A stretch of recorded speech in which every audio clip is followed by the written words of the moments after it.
In the headlines, Borno State government sets up committee to investigate an attempted murder of a student in El-Kanemi Islamic College. Students of FGC Yauri speak to Trust TV for the first time after their release from captivity. We also follow the investigation of the gruesome murder of the Katsina State Commissioner last December. And in the international scene, Burkina Faso forces fire tear gas at protesters who took to the streets despite ban. Hello and a warm welcome to Trust TV News Hour. I am Chijoke Akafo. Now the news in details. The Borno State Police Command has paraded senior student of El-Kanemi Islamic College for slitting the throats of a junior student named Jubril Mato. It was reported that the 16-year-old boy had his throat slit for refusal to run errands. The report. Last Sunday at mid-hour, Jubril's throat was slit by a senior student, Ahmed Goni, for refusing to run an errand. The news of the incident, as claimed, was concealed from the public for fear to spark tension. Doctors who battled to save his life said the deep cut took hours to treat and it will take weeks to heal. We put an alternative airway, that is a tube through the neck, and that tube will help assist him in breathing. So when the wound heals, the swelling subsides, then we'll start the cannulation process, that's the process for removal of the tube. Jubril's parents and the school principal were at the hospital to observe his recovery. His guardian wants his stepson to survive, saying justice is already on course. My primary concern is to see that the boy gets recovered. What is it? The thing I want to see, may I know who you are? Then they identify themselves. So I showed them in and then I took them to the person in charge. And then I don't know what happened. But they were here. And I'm very sure maybe they are on top of it. The management is setting a committee, and it is also carrying out overhauling of the security system of the school and the hostel system of the school. And I think, inshallah, about 50 years of El-Kanemi existence, nothing like that had happened. On Friday, the senior student Ahmed Goni was among 51 suspects paraded by the Borno State Police Command for attempted murder. He explained that his parents ignored countless pleas to leave the school, which prompted his action to see if they could change their decision. Then I will go and cut that boy with razor blade. What did he do to you before you cut him? He did not do anything to me. He didn't do anything to you? Yes, because I have seen this boy, a small boy, is a small boy. Because the boy is a small boy. The state government has set up a 5-man committee to investigate the incident, and it's expected to submit a report after 1 week. Federal Government College, Borno Yauri, where bandits invaded and kidnapped scores of students and teachers, is in the spotlight after the second batch of the kidnapped students were released from captivity. Trust TV's Hamza Galadima visits the school to reenact the scene of the incidents, as well as speak to the released teacher, students, and their parents. His report. I'm standing right here in the compound of the Federal Government College, Borno Yauri, where some few months ago, or precisely 6 months ago, students and some of their teachers were abducted. For the students of the Federal Government College, Borno Yauri, it was just like any other examination day until the gunmen in their hundreds came calling at precisely 15 minutes after noon that fateful day.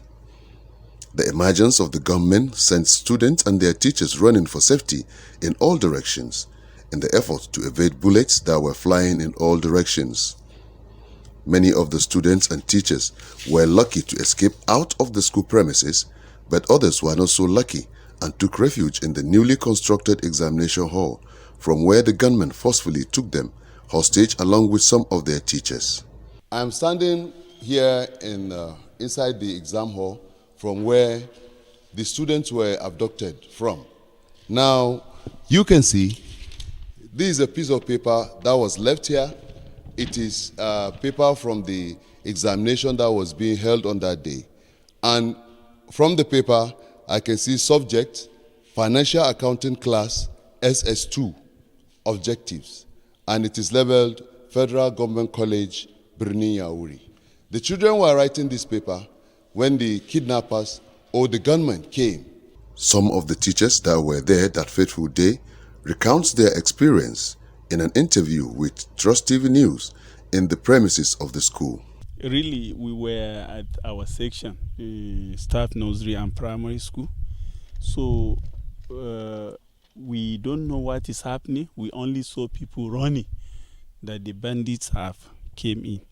So from there, we decided to take a refuge. There's not any other option except the big hall that was recently built. They took all of us that were in the hall to the main gate there. It was there they were able to take those that they could take.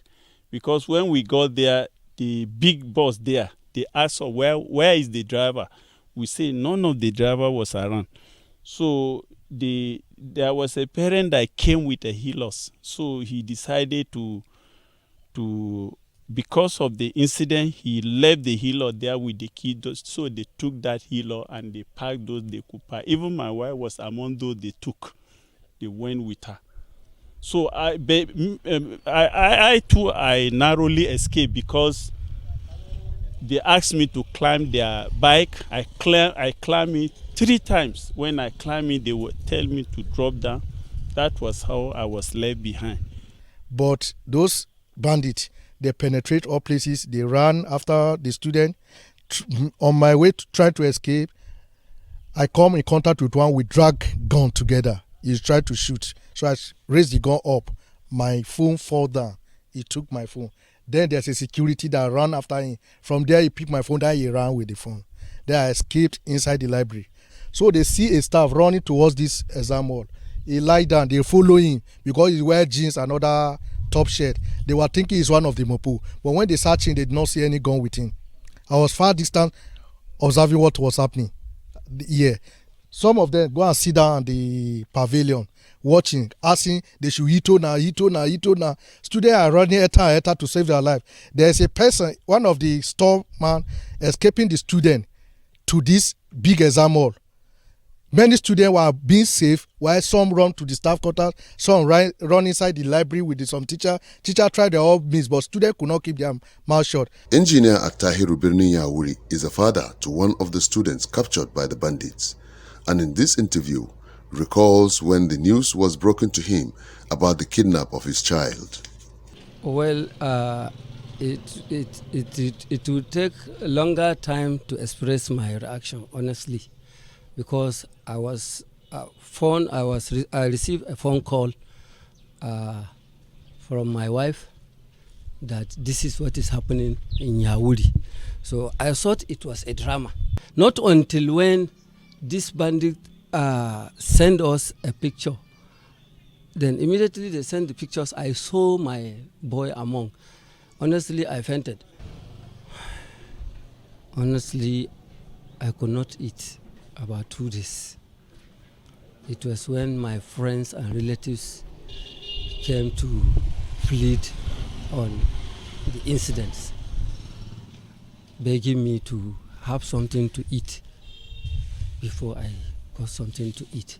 All efforts to get some of the now released students was not successful, as many of them were not available at the time of this report. However, I was able to speak to 2 of them on their experience, which they describe as horrific, but also commended the Kebbi State government for its role in their release and the medical attention they received when they finally came back home. The 2 students also expressed hope that the remaining 16 students still being held hostage will soon regain their freedom.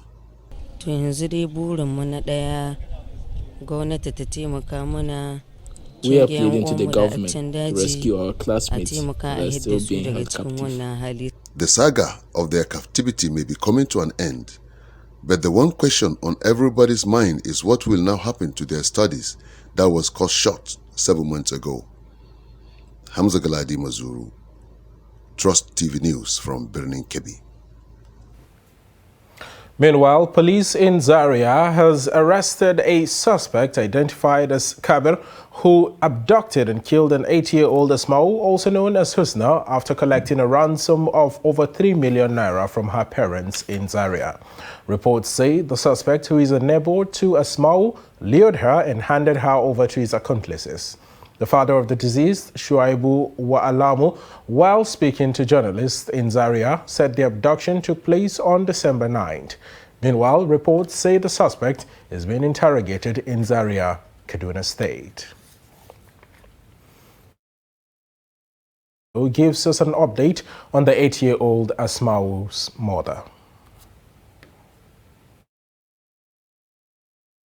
That update subsequently. Moving ahead now, killing of a 5-year-old Hanifa Abubakar in Kano by her school owner is eliciting anger and outrage beyond the state. Guests on Trust TV's program, Daily Politics, Dame Bilkisu and Dr. Fatima Damagun said the suspects must face justice with no mercy for the crime. Doing a very good role in that regards. What we need to do is ways to take action. Okay. Every day these things happen and we keep saying justice for, justice for. It just goes on the hype. It goes beyond hashtags. Okay. When the hype is down, we forget. They don't get convicted, nothing happens, and tomorrow another case comes up. Women groups, we have FIDA, we have NBA, we have NGOs. We need to sit down together. We need to come together this time around. It's not a one-man show. We need to come together on a round table, identify cases like this that have died, cases like this that have been swept under the carpet, cases like this that are being delayed in various courts, and, you know, say enough is enough.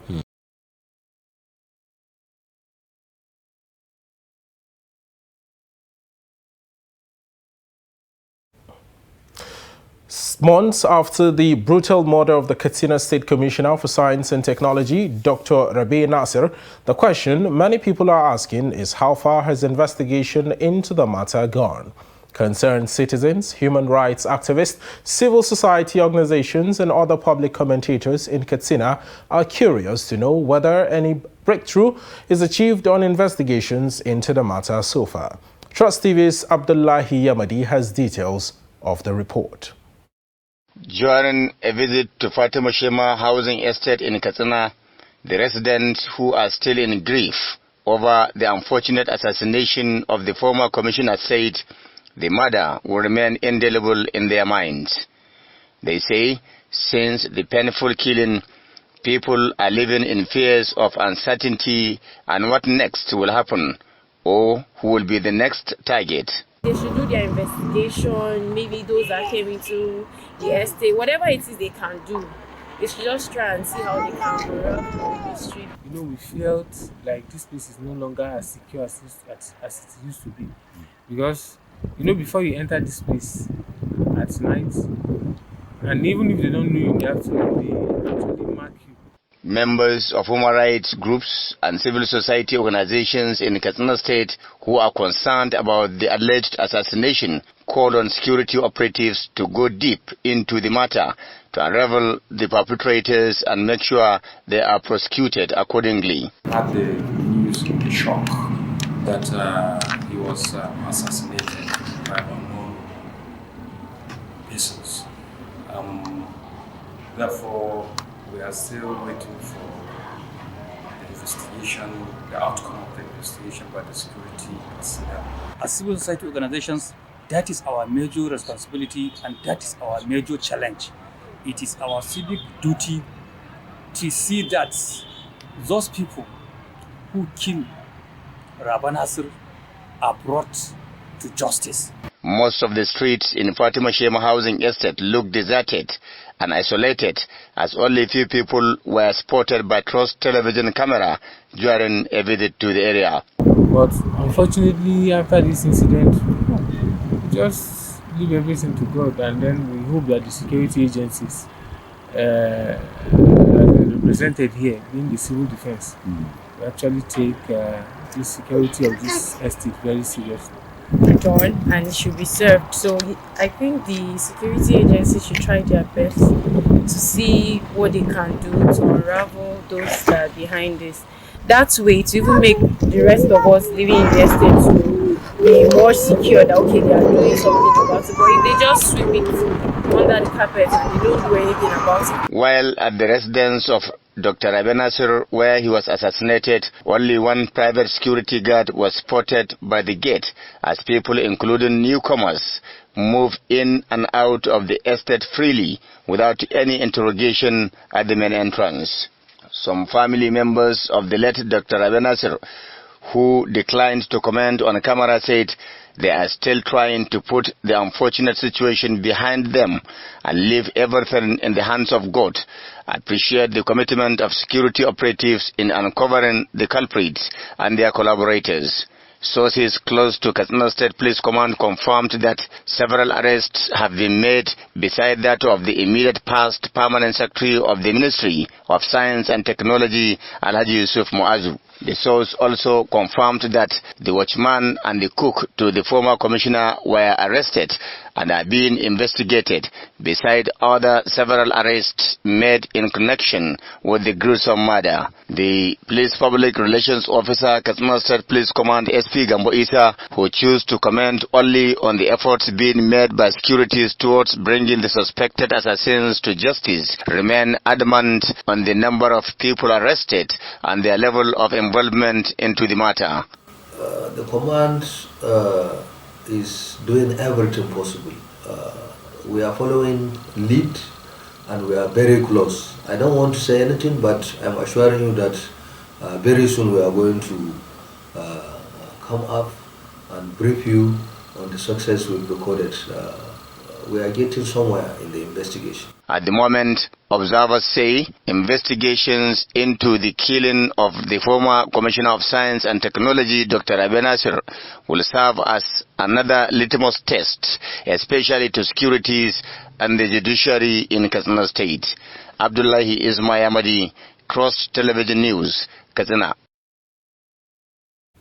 Now, earlier we told you that police has arrested a suspect identified as Kabir, who abducted and killed an 8-year-old Asmau, also known as Husna, after collecting a ransom of over 3 million naira from her parents. Now, Trust TV's Abubakar Bello is on standby with an update as regards to that story. As at yesterday, the father of the kidnapped and killed daughter was, he gathered people for a funeral prayer, despite the fact that the corpse of the kidnapped girl was not recovered, but they went ahead to observe the funeral prayer in her honor. And just like you know, a lot of people are trooping down to the residence of Alhaji Shaibu Ubandawaki in Zaria City, Arauca, to be very specific, where the residence of the father is. And the most unfortunate thing about the whole story is the person that kidnapped the lady or connived to kidnap the lady is a neighbor to the father of Husna, the lady that was kidnapped. And of course, he's just like a boy to the father because he's always with him at all times. And he succeeded in luring the lady and take her to the kidnap den. And we also learned that it is the same Kabiru who was the prime suspect who kidnapped the lady that had insisted on the father to continue praying for the recovery of the lady until when he called the last time to claim the ransom of 1 million naira after the delivery of 2 million naira earlier on, that the father insisted on hearing the voice of a lady through the phone to confirm that she's alive. And they connected the father and the lady, and instantly when the lady heard the voice of her dad, she shouted that, Daddy, we are with Kabiru. We are with Kabiru. And then the line went up. So that actually made that Nebo Kabiru the prime suspect of the kidnap. And it was almost, the lady was kidnapped on the 9th of December 2001. That was last year. And it was on the 9th of January this year that a distress call was put to the father, Alhaji Shaibu Bandawaki, confirming to him that his daughter, Asma'u, popularly known as Husna, is no longer alive. I spoke with him yesterday, and he was the one that was narrating the story to me, and he confirmed to me in Hausa that this is what actually transpired. Moving on, a grieved mob flooded the streets of Gashua in Bade local government area of Yobe State, protesting the killing of a truck driver by suspected military personnel. The protesters are said to have dispatched in their numbers, burning tires on the streets and currently approaching Gashua Police Division. Daily Trust reports that the truck driver named Muhammad Gashua is shot dead Friday evening while trying to run away from a filling station after seeing military trucks with some riding on motorbikes. Motorists were scared away with strange movements of soldiers as many attempted to run, but the soldiers warned that they will fire shots at anyone that moved an inch. But the driver tried to run and he was instantly shot dead by one of the soldiers. Meanwhile, Area Commander, Bade Local Government Police Division, couldn't pick his call at the time of filing this report. Governor of Yobe State, Maimala Bunni, however, in a statement by his spokesman, Mamman Muhammad, called on the youth in Gashua to remain calm as he has ordered for immediate investigation into the matter for necessary action. 1 year after the crisis that engulfed Igongo, a hitherto sleepy community in Oyo State, following the eviction of the Serikin Fulani of the state, Salihu Abdul Kader, from his settlement by the self-acclaimed Yoruba Nation agitator Sunday Adeyomo, also known as Iboho, socio-economic activities remain at their lowest ebb amongst misgivings over the incident, culmination of the protracted farmer-herders clashes that have rocked the Igongon town in Ibarapa North local government area of the state. Iboho had stormed the Sarki's settlement with dozens of youth to register his displeasure over killings, kidnapping and attacks allegedly by herders in the community. He, however, told Serikin Fulani to leave the area in 7 days or he will deal with them. That has been the beginning of tensions in the community ever since.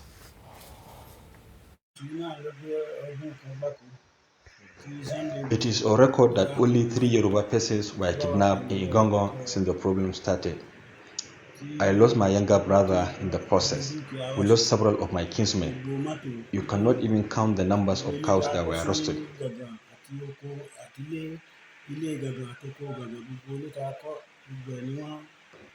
That moment for me, I lost everything. I labored for all my life, and life has been extremely hard since last year when Igoho stormed my settlement.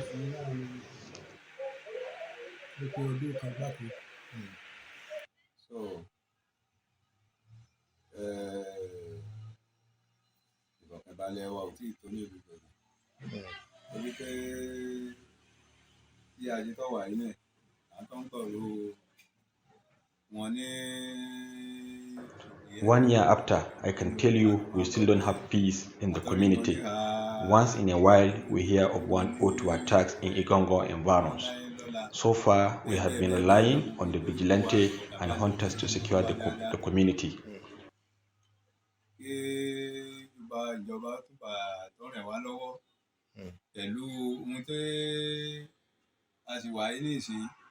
But we need the support of the government to come to our aid to mobilize our hunters against the attackers.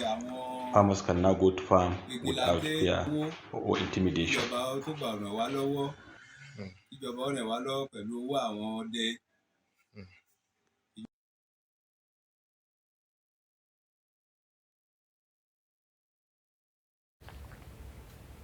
Former head of state, General Abdul Salami Abubakar, said that divine providence prevented his compulsory retirement from the military, propelling him to becoming commander-in-chief at the time he did. Abubakar speaks on Trust TV's current affairs program with senior citizens, Reminiscences with Kabir Yusuf.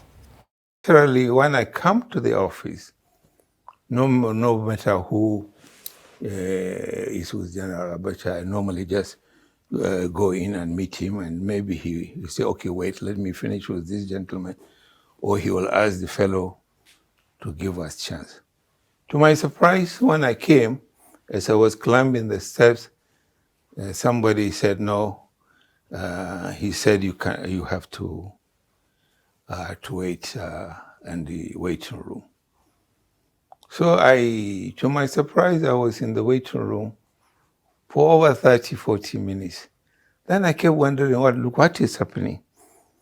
Anytime I want to go up, they said no. They said the general said I should wait.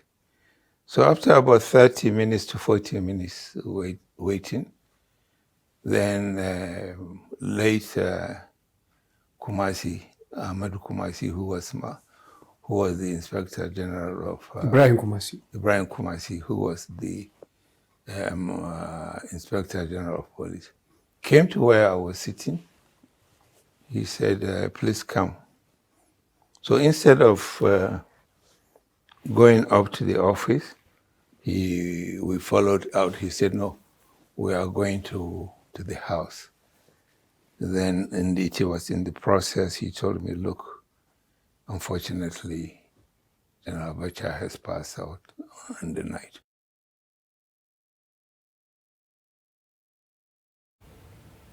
Well, you can catch up with the full documentary on Trust TV by 10 p.m. Nigeria time. You're still watching News Hour on Trust TV, coming up after the break.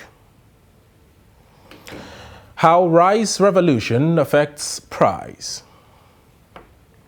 Stay with us. We will be back shortly. Coronavirus disease, COVID-19, is an infectious disease caused by SARS-CoV-2 virus. Most people who fall sick with COVID-19 will experience mild to moderate symptoms and recover without special treatment. However, some will become seriously ill and require medical attention. The virus can spread from an infected person's mouth or nose in small liquid particles when they cough, sneeze, speak, sing, or breathe. These particles range from larger respiratory droplets to smaller aerosols. You can be infected by breathing in the virus if you're near someone who has COVID-19, or by touching a contaminated surface and then touching your eyes, nose, or mouth. The virus spreads more easily indoors and in crowded settings. Maintain a safe distance from others, at least 2 meters, even if they don't appear to be sick. Wear a mask in public, especially indoors or when physical distancing is not possible. Clean your hands often. Use soap and water or an alcohol-based hand sanitizer. Cover your nose and mouth with your bent elbow or a tissue when you cough or sneeze. Stay home if you feel unwell. Get vaccinated. Properly fitted masks can help prevent the spread of the virus from the person wearing the mask to others. Masks alone do not protect against COVID-19 and should be combined with physical distancing and hand hygiene. Protect yourself and others around you by knowing the facts and taking appropriate precautions. Follow advice provided by your local health authority. This message is brought to you by Trust TV.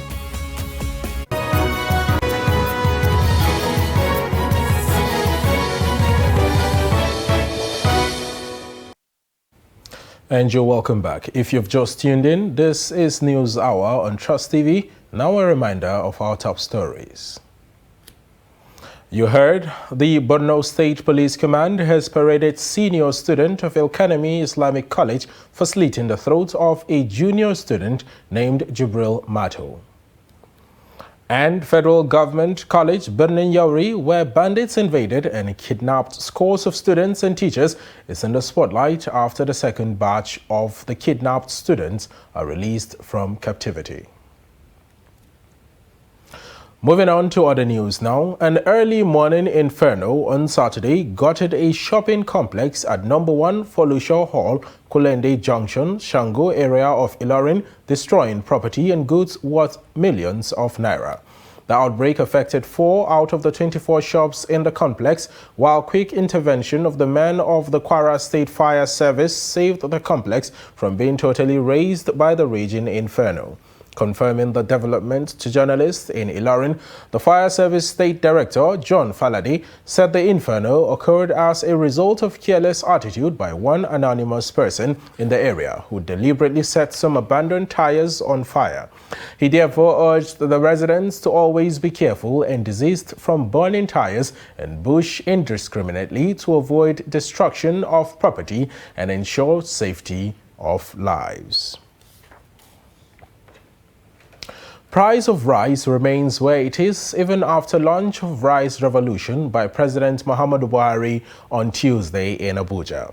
Muhammadu Buhari said the price of rice in the Nigerian market is expected to fall as the country is launching 13 pyramids of rice paddy. Trust TV's Fatima Musa visits Wuse and Utako markets to sample the price of rice. The Anchor Borrowers Program, ABP, launched since 2015, is expected to catalyze the agricultural productive base of the nation, particularly rice production.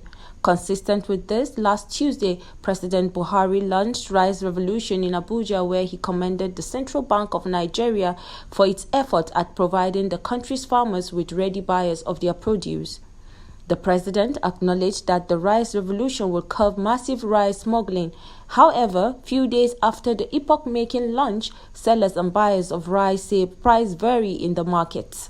You know, when the current administration took over, we expected to, it's long overdue though, because we expected before the inbound importation of rice and the commodities, they should have stocked enough that will serve for masses, for enough like 3 to 4 years before inbound importation of foreign rice. But now, thank God, we're ahead of this now, and we pray that it will affect the market and the price of things will be get down. Because, you know, Nigeria, the cost of living is high. I cannot tell you that people are barely surviving because of the cost of living, because of the prices in the market. You know, what we are getting, or the rumor we are hearing, is that the rice will be into the market.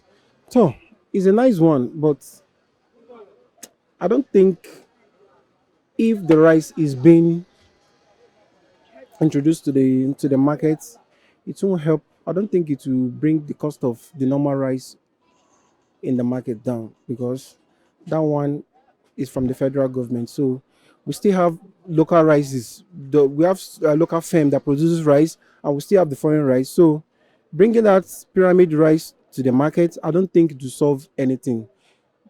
Like the former price now, if you are buying foreign rice now, the rice is at about 33 or 34,000 naira in the market. While the local rice, Mama's Pride, they sell for 24 or 25,000 naira. So launching the pyramid rice into the market, I don't think it will have any effect on reducing the foreign or the local rice. I didn't see it in the market. Because we are still buying it, because a bag of rice, local rice, is 27,000 and Moody is 900. The mood is supposed to come down like 400 or 500 so that we can be able to buy it. Even a bag is supposed to be 10,000. Yeah, we're still buying it 27,000. I want the government to bring it down. It's not because they are doing their campaign that they want to bring everything down. If they want to bring it down, let them bring it down so that the poor people can be able to afford it and buy it.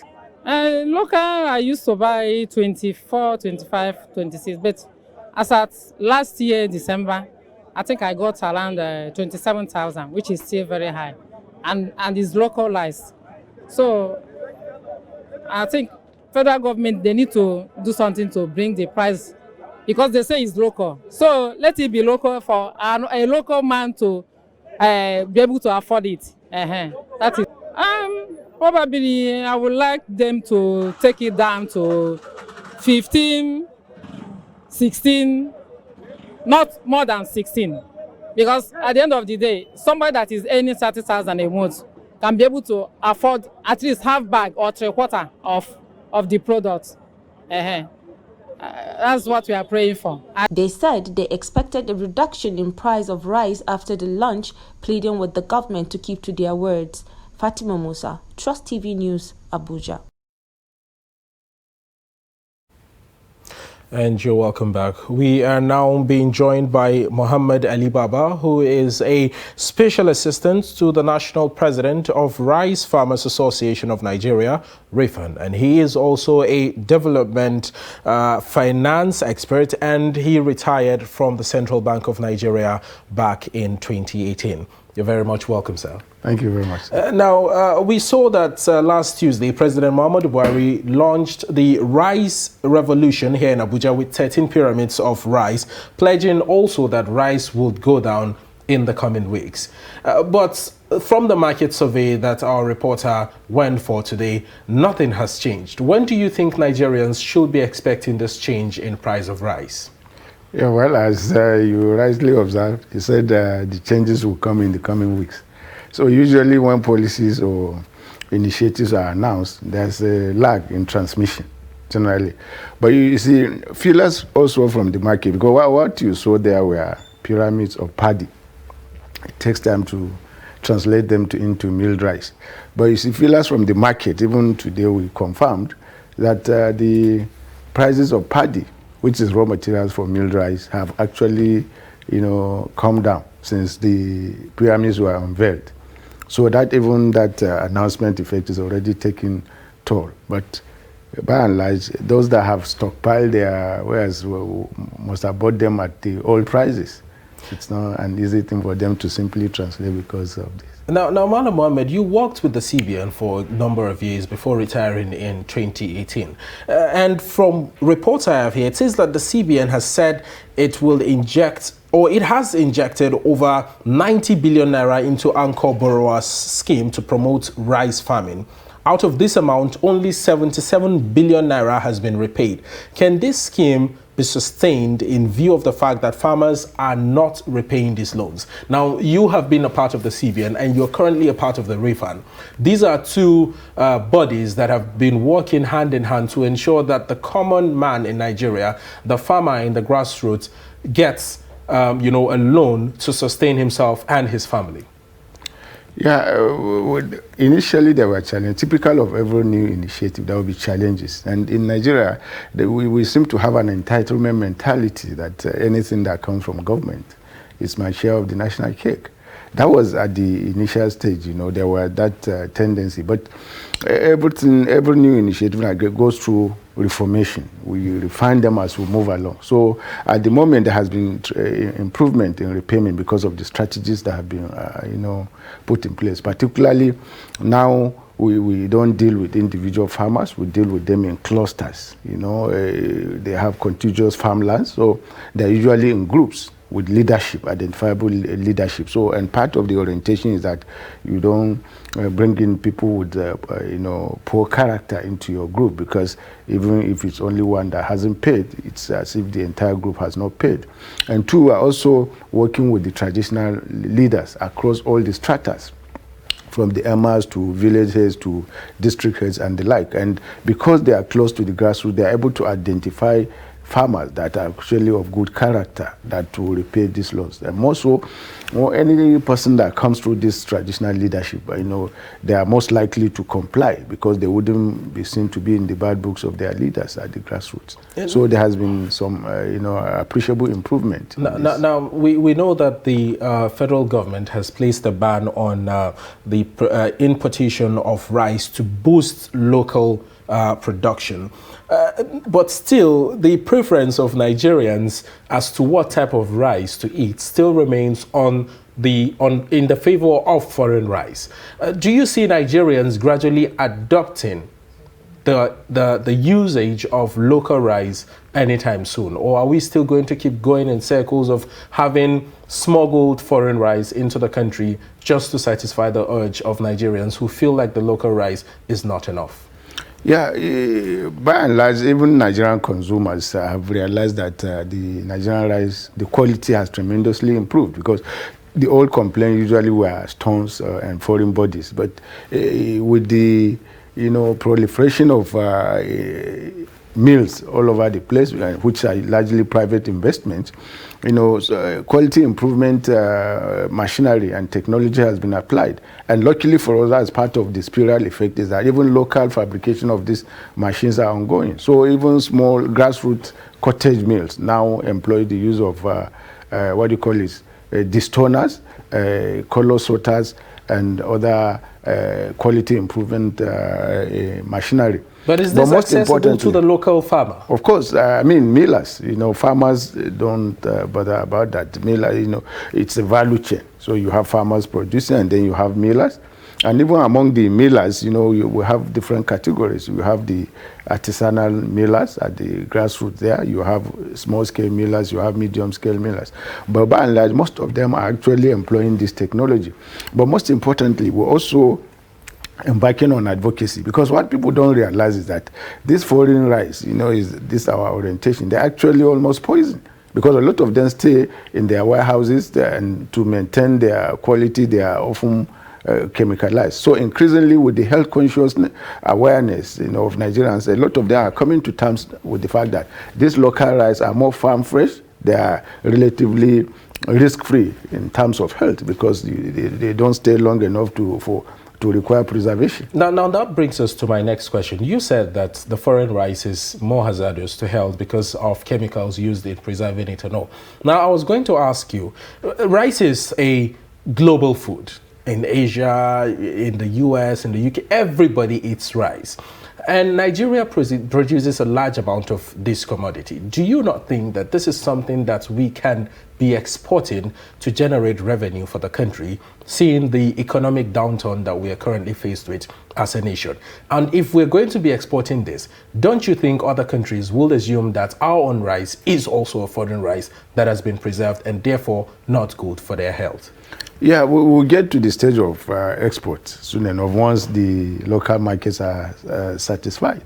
So, but, in the international market too, information is very fluid. It's available. You know which ones, which stocks are fresh, which stocks are. So, as Nigeria joins the export league, of course, it's the fact that a lot of, most of its own production are fresh will be available in the market, because there are quality checks already, and those involved in that business actually don't just buy anything. Of course, they assess the qualities, and based on available information, they will know that Nigeria is mostly fresher, because we don't have backlog of stocks. Usually we are almost, for now, from hand to mouth. Whatever we produce, we process. So that gives us an advantage, because it's obvious that it's farm fresh. Now, Malam Mohammed, as a part and parcel of RIFAN, and somebody who has been in interactions with the stakeholders at the top and the farmers at the bottom in the grassroots, how do you think the launching of these rice pyramids will affect the lives of ordinary Nigerian farmers in the country? Yeah, the fact is, the initial challenge when we started this program was the fact that even the existing rice mills, then we are importing brown rice and simply cleaning and bagging. So then the local farmers had gluts, because even the little they were able to produce wasn't of taking.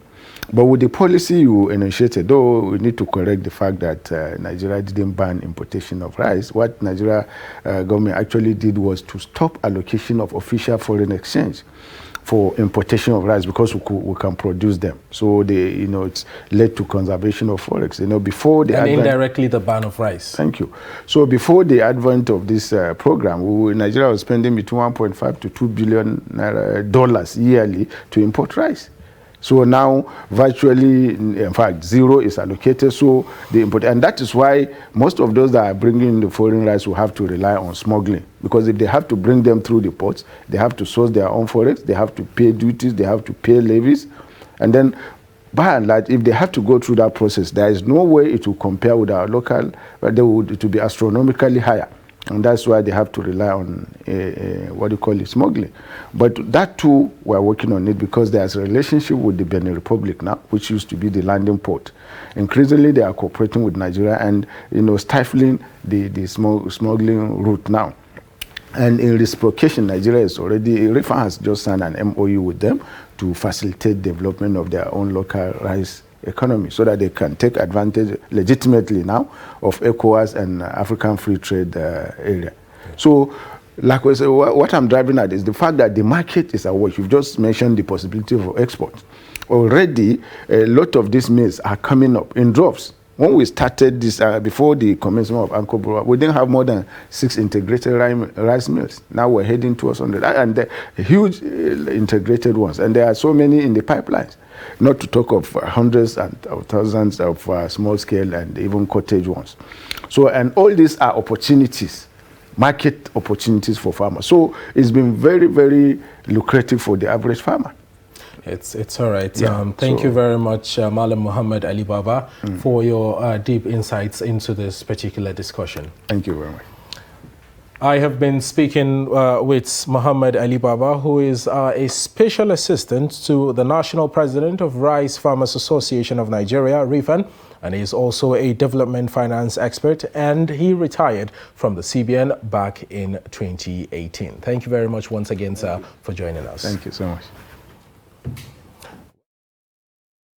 Stories now. Rapid urbanization and physical development in Abuja has led to the migration of many indigenous settlers to other locations. However, some struggle to stay and move on with their lives. Dashin Hussaina Usman meets with a Fulani man in Apo who still lives in shacks amidst a developing urban center. The report. Fulani Ruga settlements are usually found in rural areas or bushes. These typical sheds are not located in a village, but in Apo suburb of Nigeria's capital city of Abuja. The settlement belongs to a Fulani man, Ibrahim Adamu, whose family settled for over 22 years, even before development came into that axis.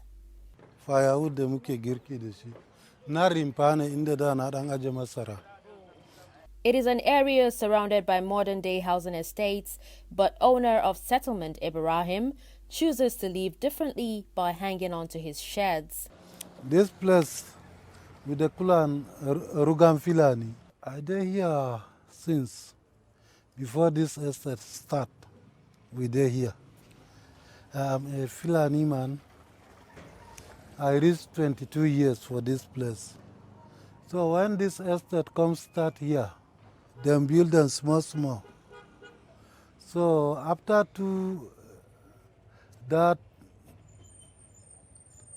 after 7 years, I write paper to go give government, make it go compensation, make leave the place go. So since that year, tonight, government not do anything. Current rent prices in Abuja is beyond the reach of low-income earners like Ibrahim. Therefore, moving out of the area is not an option. Me, I be foreman. If they say make I park today, I not get money to carry motor, come park my lot, go anywhere I go. If I go for anywhere I go, I not get land, how I go keep my family. So if person say he go rent house for this place, then say 1 point something millions, 2 bedroom. So if you get wife and children, you not fit rent 1 bedroom flat.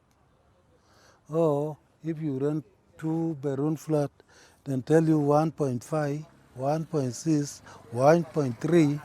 So now this problem, they go. I be foreman. The porous nature of the sheds does not matter to him, as he constantly upgrades them to guard against rodents, reptiles, or weather change.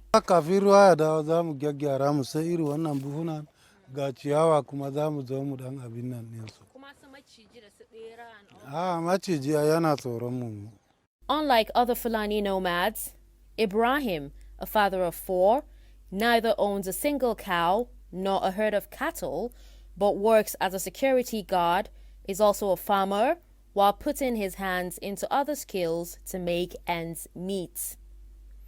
He has chosen to give his children a chance at education. But another people need them go here to here, then get cow. Me, I no get cow. I carry my children, man, they go to school. If God help them, if they get another work, then do another work. I not like my children come do security like me. I do security. I not like this one. If I do security work, if they pay me, now here I the carry go pay the teachers school fees. These sheds serve as either a bedroom, bathroom, kitchen, or storehouse.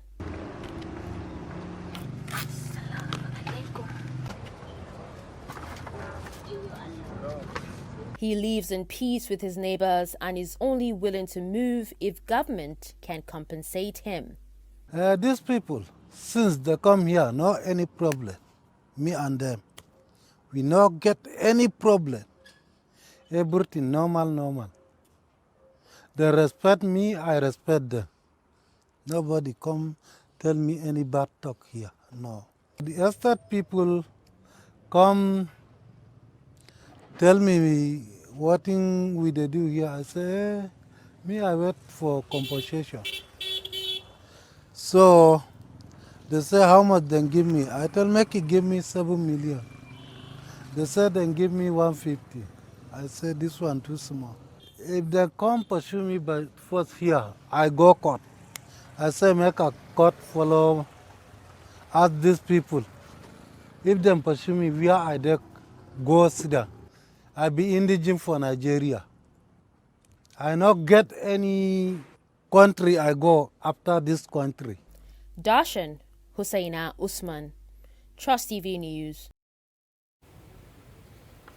And in business news, let's now join Chamung Debeng for the update.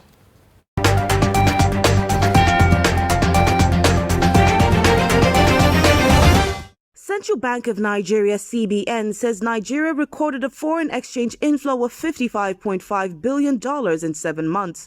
According to the CBN's economic reports, the country earned $18.3 billion in the second quarter of 2021, $30.2 billion in the third quarter, and $7 billion in October. The rise in forex inflow is attributed to increased non-oil receipts and proceeds from Eurobonds, among other factors. The Apex Bank said foreign exchange inflow to the economy improved in the third quarter due to increased non-oil receipts. The CBN also said aggregate foreign exchange inflow into the economy is $7 billion in October, compared with $13.38 billion in September. Debt Management Office says the federal government's bonds for January worth 150 billion naira, which were auctioned on January 19th, were oversubscribed by 175.24 billion naira. The DMO stated on Friday that the total subscription received from investors is 325.24 billion naira. The report said a subscription of 11.19 billion naira is received from the 12.5% FGN January 2026 bonds and 214.05 billion naira for the 13% FGN January 2042 bonds, which recorded the highest subscription. The debt office added that a total of 170.64 billion naira is allotted, comprising 81.72 billion naira and 88.92 billion naira.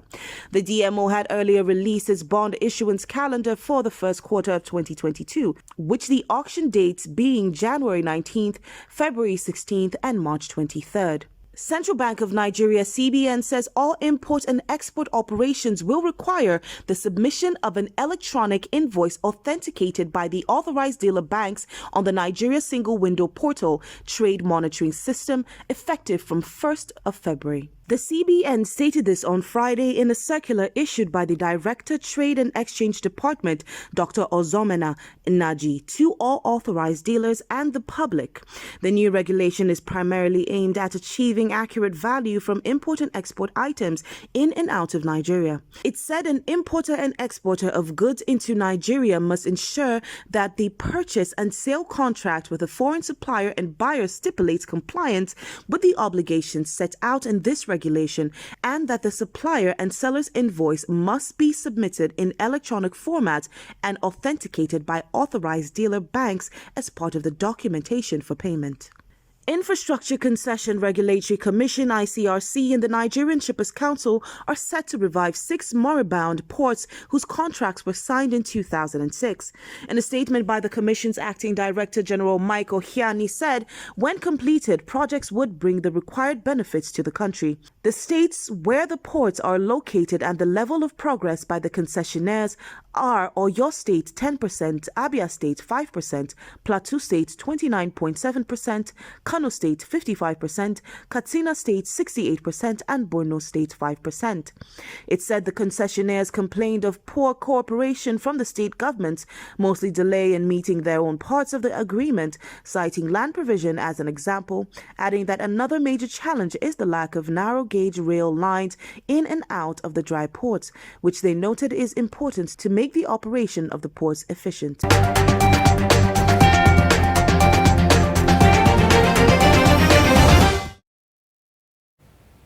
Moving on to the foreign scene now, security forces have fired tear gas at protesters barricading the streets and throwing rocks in Burkina Faso's capital as anger grows at the government's inability to stop armed attacks spreading across the country. Several hundred people marched through downtown of Ouagadougou on Saturday, chanting for President Roch-Marc Christian Kabore to resign. Some of the protesters were also protesting in solidarity with neighboring Mali, whose citizens are angry at the West African Economic Regional Bloc, ECOWAS, which imposed sanctions on the country after the military government delayed this year's elections.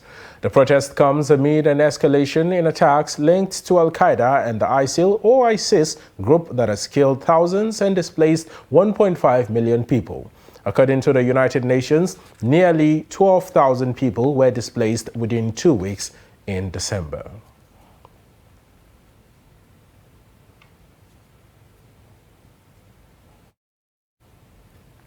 And in sports now, key players and the head coach of the Carthage Eagles of Tunisia, Monda Kaber, will be missing when they take on the Super Eagles at the Romje Adja Stadium, Garoua, Cameroon on Sunday due to COVID-19. At a pre-match briefing on Saturday, Tunisia's assistant coach Jalal Al-Qadri said at least 12 players in the Tunisian camp had tested positive for COVID-19 and will miss the game against Nigeria. The players are Wabi Kazri, the captain who scored twice in their 4-0 win against Mauritania, Issa Laudini, Dylan Bron, Galen Chalali, Elias Skiri, Anis Ben Sliman, Mohamed Romden, Ali Malul, Ben Hidma, Ayman Damen, Yohan Tozga, and Issam Jabeli. Also, Kaber did not attend Saturday's pre-match press conference. Nigeria and Tunisia will meet in round 16 of the ongoing Africa Cup of Nations on Sunday, with the Super Eagles the only unbeaten team in the competition. Still staying with sports, Nigeria will take on Ghana for a place in the 2022 FIFA World Cup. This is confirmed on Saturday after the draw conducted in Douala, Cameroon. Egypt is also to take on Senegal, while Algeria will play Cameroon. In other draws, Morocco have been paired with DR Congo and Mali will clash with Tunisia. Well, with that story, we wrap up Trust TV's News Hour. Do remember to follow us across all our social media platforms for more news, updates, and programs. My name is Chijoke Okafo. Many thanks for your time and company, and goodbye.